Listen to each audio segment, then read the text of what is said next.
Weakness के लिए होता है, जो ओ होता है वो अपॉर्चुनिटीज,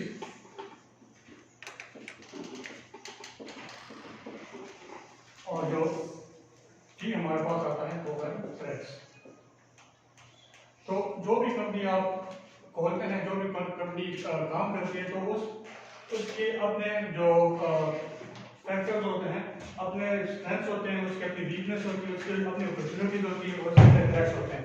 मैंने जो असाइनमेंट की थी, तो मेरी असाइनमेंट मैंने वो की है, जो स्वॉट एनालिसिस जो मैंने की है, तो स्वॉट एनालिसिस ऑफ Daraz.com।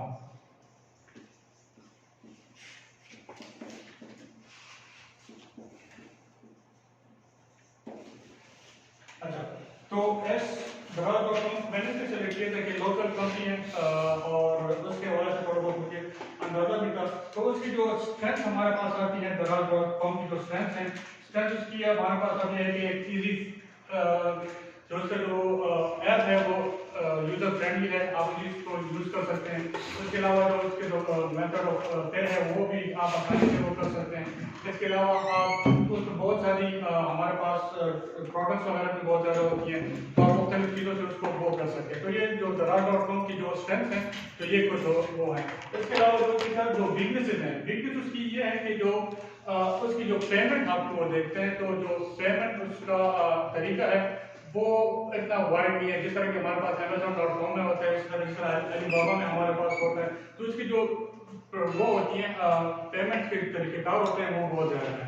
इसके अलावा जो उसकी वीकनेस हमारे पास आ जाती है, वीकनेस उसमें ये है कि जो चीज़ आप लेते हैं, अगर वो आपके पास डैमेज जाती है, तो कुछ कंपनी ऐसी होती है जो उसको वापस नहीं लेती, ठीक है। तो उसकी वजह से भी ये हमारे पास उसकी वीकनेस है। इसके अलावा जो और वीकनेस उसकी हमारे पास जो आती है, जो सामान उस पर लोग डालते हैं, तो मार्केट से थोड़ा ज़्यादा होता है, ठीक है। अगर आप मार्केट में जाते हैं, वहाँ से लेते हैं, तो उसकी वो ज़्यादा उसका वो होता है, ठीक है। अपॉर्चुनिटीज हमारे पास उसकी क्या है कि उसको अपॉर्चुनिटी हमारी ये होती है कि हम वो जो ऐप है या वो जो कंपनी है उसको हम और किस तरह बेहतर कर सकते हैं, ठीक है। तो उसकी जो अपॉर्चुनिटीज हमारे पास आती हैं, तो अपॉर्चुनिटीज में Daraz.com के पास एक बहुत ज़्यादा वाइड वो है, रेंज है कि वो जा सकते हैं, इंटरफेस उसका बहुत ज़्यादा उसको बेहतर कर सकते हैं, उसके जो फीडबैक मैकेनिज्म है उसको और वो बेहतर कर सकते हैं। इसके अलावा मैं आपको जो मुख्तलिफ जो हमारे पास कंपनीज हैं, जिसमें हमारे पास पहले बताया था Alibaba हो गया, Amazon हो गया, तो उसके हवाले से वो अपने आप को उस लेवल तक वो लेके जा सकते हैं, अगर वो एक्सपेंड करें अपने जो सर्विसेज हैं दूसरी जो हमारे पास बिग कंट्रीज हैं जहाँ पे ये चीज़ बहुत ज़्यादा मैटर करती है। जिस तरह Alibaba आपको पता होगा चाइना में बहुत ज़्यादा वो है, Amazon आप देख सकते हैं कि वो यूरोप में, अमेरिका में बहुत ज़्यादा यूज होता है। इस तरह अगर अपॉर्चुनिटी इनके पास भी अगर ये इंडिया में, चाइना में भी अपने आप को वो करें, तो उनके पास अपॉर्चुनिटी होगी कि ये और ज़्यादा डेवलप होने का और ज़्यादा तरक्की करेगा। थ्रेड्स हमारे पास उसकी सबसे ज़्यादा जो है, थ्रेड्स हमारे पास उसकी जो आ रही होती है थ्रेड्स, एक तो एक लोकल कंपनी तो आप नहीं कर सकते, लेकिन जो ब्रांचेज है हमारे पास पाकिस्तान, श्रीलंका, मुख्तलिफ उसमें हमारे पास है। तो थ्रेड उसका ये है कि और ज़्यादा कंपनी आ रही है, ठीक है। तो उसके साथ उसको कम्पीट करने के लिए उसको बहुत ज़्यादा काम करना होता है। इसके अलावा जो ऑलरेडी इस्टेब्लिश हमारे पास ऑलरेडी इस्टेब्लिश जो हमारे पास Amazon.com और Alibaba हमारे पास है, तो वो उसके थ्रू वो उस लेवल तक स्टिल उन्होंने अपने आप को इतना वो किया हुआ है, एस्टैब्लिश किया हुआ है कि उस लेवल तक पहुंचने के लिए उसको अभी बहुत ज़्यादा काम करना पड़ेगा, ठीक है जी। थैंक यू जी। Any question? ये प्राइसिंग का आपने बताया कि पेमेंट जब करते हैं, तो ये इसकी मतलब ये तो लोकल एक कंपनी है, तो ये इसकी वीकनेस में आता है या मतलब स्ट्रेंथ है, इसको हम किसी भी पेमेंट कर सकते हैं? जी। अच्छा, वीकनेस तो मैंने इसकी उसको कहते हैं कि अगर आप एक चीज़ Daraz.com पे देखते हैं, वही चीज़ अगर आप कारखाना मार्केट जाके देखते हैं, ठीक है, तो जो प्राइसिंग उसकी होती है, तो Daraz.com में आपको शिपमेंट के पैसे होते हैं, उसके अलावा उन्होंने अपने मार्जिन भी रखा होता है, जो फंदा अपने लिए वो शिफ्ट कर रहा है, तो उसका अपने लिए मार्जिन रखा होता है, तो वो आपको एक किस्म का एक्सपेंसिव पड़ता है। एज कम्पेयर टू अगर आप लोकल चले जाते हैं, वहाँ पे लेते हैं, तो नहीं, वो तो ठीक है ना, दराज को तो हम कारखानों से कंपेयर नहीं कर सकते, हम उसके साथ ई-कॉमर्स के किसी फ्लिप से कंपेयर करेंगे, ठीक है। जैसे आपने अमेज़न का है या अलीबाबा का, तो ये एक लोकल वो है, पाकिस्तान का अपना एक प्रोडक्ट है, वो कंपनी है, ठीक है। इसमें जब हम पेमेंट करते हैं, कोई चीज़ मंगाते हैं, पेमेंट करते हैं, तो ये हम और किसी तरीके से कर सकते हैं, मतलब एज़ कम्पेयर टू अलीबाबा या अमेज़न, क्योंकि ये लोकल है। तो ये इसका वीकनेस है या स्ट्रेंथ है? ये इसको मैं वीकनेस में वो करता हूँ, कंसिडर करता हूँ, ठीक है। इसके लिए जो वो होता है कि कहते हैं अमेज़ॉन का वो है, उनके जो पेमेंट का क्या कहते हैं, पेमेंट के जो तरीक़ाकार है इसके काफ़ी कम है एज़ कम्पेयर टू डॉलर के, कम्पेयर टू अलीबाबा अमेज़ॉन, वो कम है। तो इस वजह से मैं वीकनेस में वो डालता हूँ। बेसिकली ये हम कम्पिटिटिव एडवांटेज में डालते हैं ना, जब आपका कोई दूसरा कम्पिटिटर जो होता है वो प्रोडक्ट डिलीवर करता है और वो कहता है कि आप कैश ऑन डिलीवरी करें, ठीक है, तो ये आपके लिए कम्पिटिटिव एडवांटेज बन जाता है। या फ्री डिलीवरी का जब ऑप्शन होता है वो भी आपके लिए कम्पिटिटिव एडवांटेज होता है, क्योंकि दोनों की प्रोडक्ट और मैन प्रोडक्ट सेम ही होती है, ठीक है, लेकिन वो अपने कस्टमर को कैसे फैसिलिटेट करता है, समझ आ रही है, ठीक है। तो ये आपके लिए कम्पिटिटिव एडवांटेज बन जाता है, कम्पिटिटिव एडवांटेज पोजीशन में, ठीक है। सही है। एनी क्वेश्चन है? नहीं सर, ठीक है। बहुत है सर, बहुत ज़्यादा देखते हैं ये नहीं हो वेल कंपनी मान लो बोल माने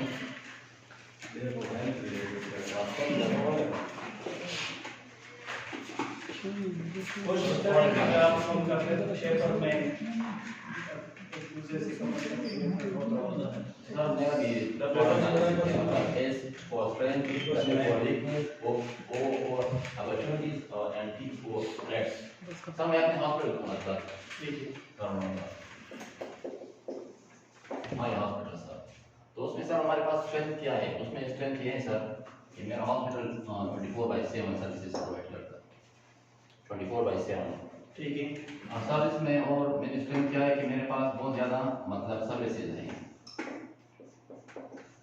उसमें skin services, eye surgery, medicine, gynae, dental and इसके अलावा ऑर्थोपेडिक्स, मतलब सर्विसेज बहुत ज़्यादा है मेरे पास as compare to nearby hospital.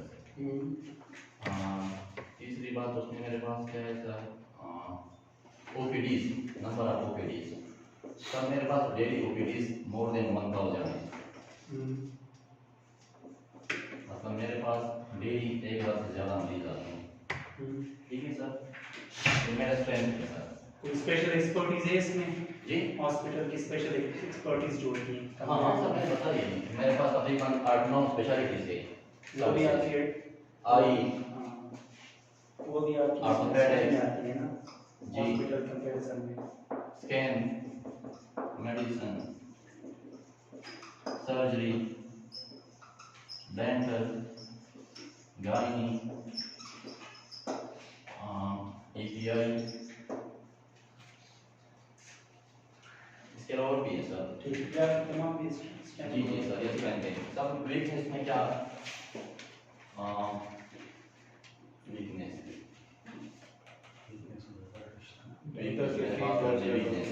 Ji, doctor की फी बहुत ज़्यादा हो गई है। नहीं मैनेजमेंट स्टाफ आता है इसमें, अगर सपोज हाँ। डिफिशिएंसी हो। सर वीकनेस में मेरे पास मतलब वो मेरा अभी तक OT फंक्शन नहीं है, OT फंक्शन नहीं है, बनता नहीं है, जैसे हाँ। डिफिशिएंसी आती है। तो उसको हम फंक्शन करेंगे, इसलिए हम काम करेंगे, मतलब ये हमारी वीकनेस है। इसके अलावा वीकनेस अगर क्या है, आपकी सर्विसेज लिमिटेड हो। हाँ सर मेरे पास मतलब वो सारे सर्विसेज है, लेकिन मेरे पास ENT सर्विसेज नहीं है, ANT, तो ये मेरी वीकनेस है सर। इसके अलावा अच्छा सर अपॉर्चुनिटीज़ में मेरे पास क्या है सर, अपॉर्चुनिटीज़ में सर मेरे पास ये है कि अगर रोटी स्टार्ट कर दो वीकनेस से वो अपॉर्चुनिटी बन जाती है, जो वीकनेस है ये ऑटोमेटिकली आपको सिर्फ अगर इसमें डिफिशिएंसी को आप पूरा करते तो आप ये लेकिन मेरे पास अपॉर्चुनिटीज़ में ये है कि मेरे नियर बाई जो हॉस्पिटल्स है प्राइवेट, उसमें से ज़्यादातर बंद हो गए हैं, तो ये भी एक अपॉर्चुनिटीज़ है कि उसके पेशेंट हमारी तरफ आएंगे सर। तो कम्पिटिटिव एडवांटेज में हाँ आता हाँ है। सही है सर। लेकिन सपोज अगर आपके पास ऐसी टेक्नोलॉजी हो जो किसी और के पास कम 20,000 से हाँ सर, इसके अलावा बिल्कुल सर जो आपने जो बात की मतलब न्यू टेक्नोलॉजी अगर मार्केट में कोई आई हो तो आप उसने उसको अडॉप्ट की हो, हाँ हाँ बिल्कुल या सर, पर्सनली होती है आप अडॉप्ट करते हो, बिल्कुल सर। ठीक है। अच्छा सर, और इसके अलावा मतलब अपॉर्चुनिटीज ये है सर, अगर पॉपुलेशन में भी ग्रोथ हो जाए मतलब तो हो सकता है पेशेंट और भी मजीद बढ़ जाए। हाँ सर्विसेज सर थ्रेड्स में क्या है सर, थ्रेड्स में तो बस ये बात होगी कि अगर नया भाई हॉस्पिटल बन गया तो ये मेरे लिए थ्रेड्स है, मतलब थ्रेड है कि मेरे पेशेंट कहाँ जाएंगे। हाँ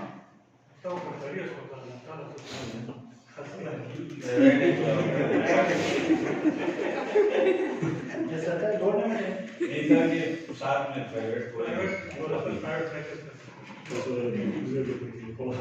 हाँ सर, थ्रेड्स में मेरे मतलब ये भी आता है कि मेरे सर्विसेज खराब तो नहीं हो, मतलब नहीं है आपकी गवर्नमेंट पॉलिसीज आती हैं, दूसरे रेगुलेशंस आते हैं, ये थ्रेड्स में आ जाते हैं। ऐसा तरह कैंसिल की सर्विसेज जो मैं सब में देखूंगा कि ये वो उस लेवल के है जो मैं चाहता हूँ सर। हाँ हाँ अगर उसके लेवल के नहीं है तो मैंने थ्रेड्स है सर सर्विसेज।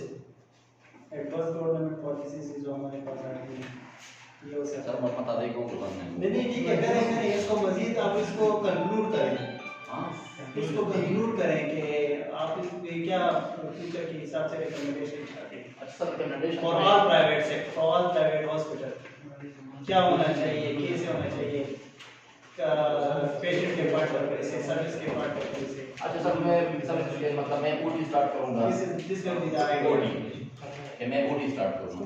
अच्छा ठीक है। इसके अलावा सर मैं एएमडी डॉक्टर प्रोवाइड करूं जो मेरे पास नहीं है, एएमडी स्पेशलिस्ट। इसके अलावा सर मैं और क्या करूं सर,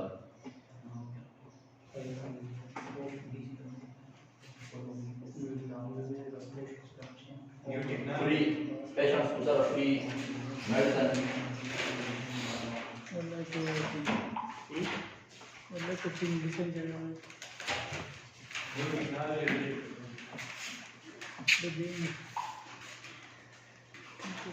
ऐसे बोले सो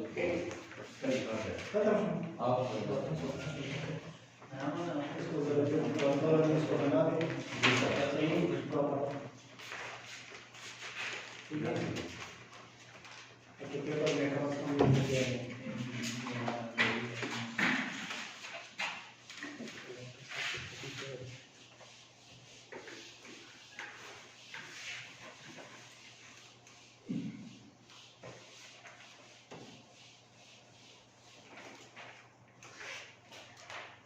मुझे तो असाइनमेंट का पता नहीं था, मैंने अपनी तरफ से ये बीसीजी मैट्रिक्स सही पे लिखा है।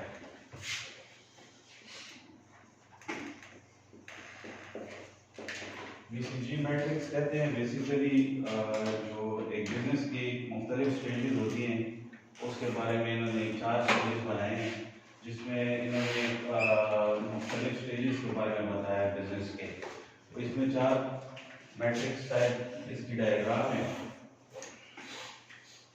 इसमें 4 स्टेजेस हैं, एक स्टार है, एक क्वेश्चन मार्क है, एक कैश काउ है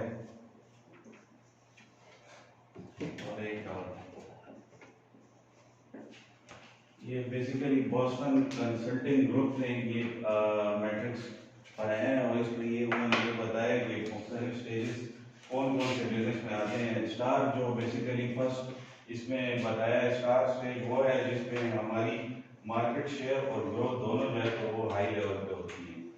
ये बेसिकली प्रोडक्ट लाइन में इसको हम बताते हैं, जो ग्रोथ का स्टेज होता है उसको हम ये शो करते हैं। स्टार में हमारे पास ग्रोथ भी ज़्यादा होती है और हमारी जो मार्केट शेयर है वो भी हाई होती है। दूसरा इसमें आ जाता है क्वेश्चन मार्क। क्वेश्चन मार्क जो है तो वो हमारा इंट्रोडक्टरी स्टेज होता है, जिसमें हमारे पास मार्केट शेयर इतनी नहीं होती और ग्रोथ जो है तो वो हाई लेवल पे होती है, क्योंकि वो बिजनेस का स्टार्ट होता है तो उसमें उन्होंने ग्रोथ जो है तो उसके ऊपर ज़्यादा टाइम देते हैं। लेकिन उस टाइम पे चूँकि इंट्रोडक्टरी स्टेज होता है तो इस वजह से मार्केट शेयर इस प्रोडक्ट का इतना नहीं होता।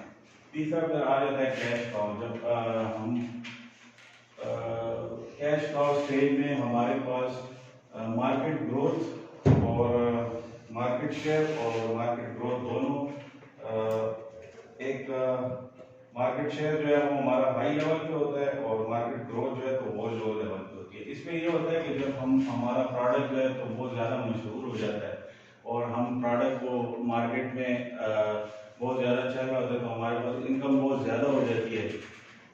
ये ऐसा स्टेज है जिसके ऊपर हमें नेसेसरी स्टेप्स लेने होते हैं, यानी हमें या तो कुछ वैल्यू ऐड करनी होती है अपने प्रोडक्ट में या फिर हमें जो है तो न्यू प्रोडक्ट लॉन्च करना होता है, क्योंकि इसके बाद जो है तो हमारा प्रोडक्ट डॉग्स की तरफ जाने लगता है। तो इस वजह से इस स्टेज पे बिजनेस जो है तो स्टेप लेता है अपने बिजनेस को आगे मूव करने के लिए। अगर वो नेसेसरी स्टेप्स नहीं लेता तो वो डिक्लाइन की तरफ जाता है जो प्रोडक्ट है। फिर चौथा स्टेप जो है तो वो डॉग्स है, जिसमें मार्केट शेयर और आपकी ग्रोथ जो है दोनों डाउन की तरफ आती है। जैसे कि मैंने बताया कि अगर कैश काउ के टाइम पे हम लोग नेसेसरी एक्शन नहीं लेते तो डेफिनेटली डॉग्स की तरफ जाती है, जिसमें हमारा मार्केट शेयर और ग्रोथ दोनों डाउन हो जाता है।